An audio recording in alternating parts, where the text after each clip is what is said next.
सोर बियो सासे PSOआ बेफोरबायदि गुन्डागिरि खालामनो बेफोरबायदि गुन्डागिरि हाबा मावनो दिनैसिम दासिम पुलिसा मानो एरेस्ट खालामनो हायाखै बिसोरखो सोर PSO बे पुलिस प्रशासननि गिदिर मोनसे फेलियर केसा रेजिस्टार जाखांनायनि 24 आवार्सनि गेजेरावनो बिथांमोना दायनिगिरिखौ एरेस्ट खालामनांगौ दिनै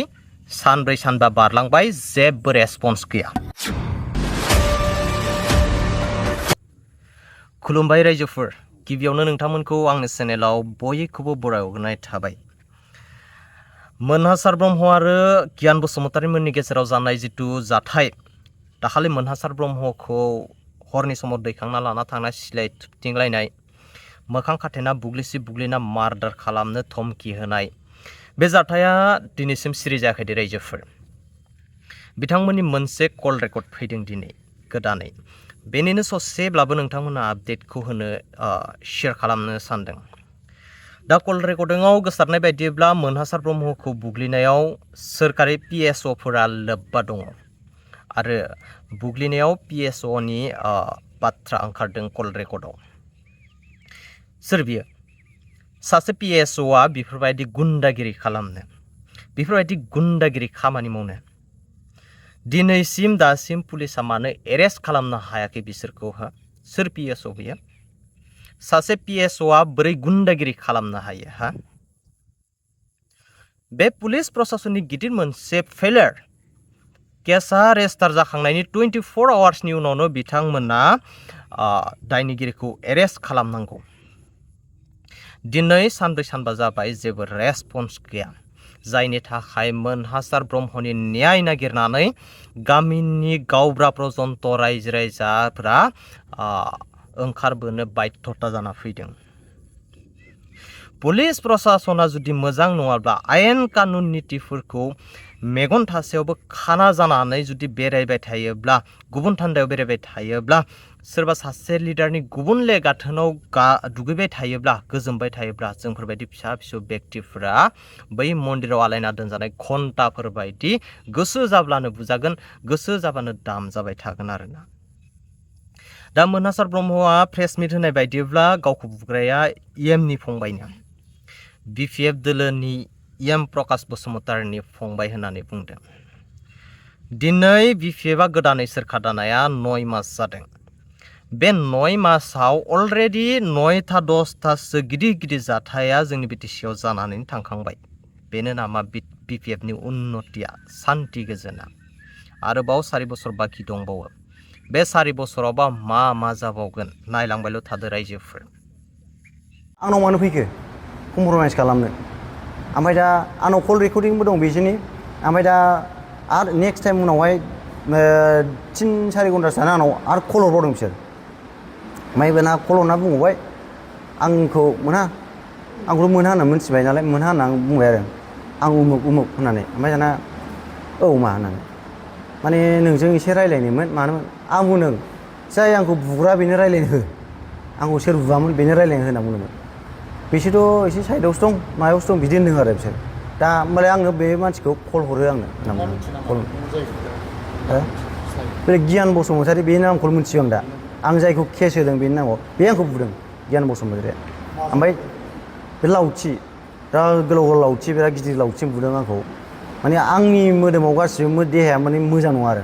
आं ओंखायनो माने केस होनाया साननैजों हैनाय जादों आं बिसनानिफ्राय सिखारनो हायैनि खारनाव आं हैनो हायाखै थानासिम थांनो हायाखै बिदि जादों आरो आंनि केसा दा रेजिस्टार जाबाय ओमफ्राय बेनो मोनसे माने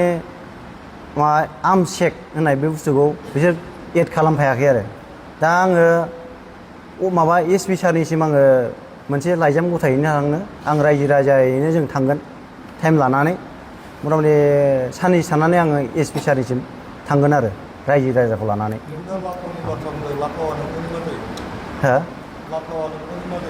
लाथावरो आंनि लोगोसो आंनि लोगो माने आंजों माने माखासे समाव बेयो लोगो जाबोदों बेबो बारा गोबाव नङा 6-7 मानसि लोगो आरो आंहा बेजों जेबो सोमोन्दो गैया खालि आङो दादाबाय हिसाबै जों लेंलाय लोगो जायो आरो बेनो आंनो माने आंनि लोगोफ्रा जुदि आंखौनो बिदि फान्दायनो सानदोंबा आंनाव गासिबो थर्न दंजोबो आरो बिसिनि माबाया आं ओंखायनो आं गेलेलांगोन आंनि केसआथ' रेजिस्टार जाखाबाय नालाय आं सम आरो थासारियासो आंखौ माबासिगोन आरो फोरमायसिगोन मा जालाङो उनाव गामिनि रायजो राजाफोर नोंथांजों माबायदि सापर्ट खालामो? आंनि गामिनि रायजो राजाफ्रा आंखौ बिराद माने आंखौ सापर्ट होगोन आंहा मिजिं दं रायजो राजाजों माने आसा दं रायजो राजाया दा आंजों ओंखारदों ओंखायनो ज' दा रायजो राजाया आंखौ बुंदोंहाय आंबो जस जासिनबाय दा ओंखायनो आङो एसपि सारनिसिम रायजो राजाया आंखौ बोलो होगासिनो दं आरो माने माबासिम एसपि सारनिसिम माबानो आंजों जे गारियाव दंफायोमोन बिसोर दोनना फैनाय लोगोआ आंखौ सासेया फन खालामबाय आंनाव फन खालामनानै लेंहरनानै आंबो आलाय सिलाय जाथारबाय आंखौ बिमाबो बिफाबो बिब'आ बिसियाबो आंखौ सैला रायबाय थाबाय आंखौ अयथासार खालामबाय थाबाय होननानै गाव बुंनायखाय आं अननानै होमबालाय फैदो आंनि फार्म हाउस दं बेयाव उन्दुहैसै होनना बुंबाय आरो आं दा बिदि बुंनायखाय बेबो आंखौ लांफैबाय गावनि स्कुटिजों लानानै थांबाय दाना लानानै थांनानै आंनि फार्म हाउसाव जों उन्दुबाय उन्दुनानै जेब्ला दसे 10-15 मिनिट आरो जेब्ला उन्दुयो अब्ला बियो आंखौ मा खालामखो माने आं गाव टर्चार होजाबाय नालाय आंखौ उल्था बै मानसिफोरखौ लेंहरनानै आंखौ घेराव खालामबाय आंनि फार्म हाउसखौ ओमफ्राय दाना घेराव खालामनानै आंखौ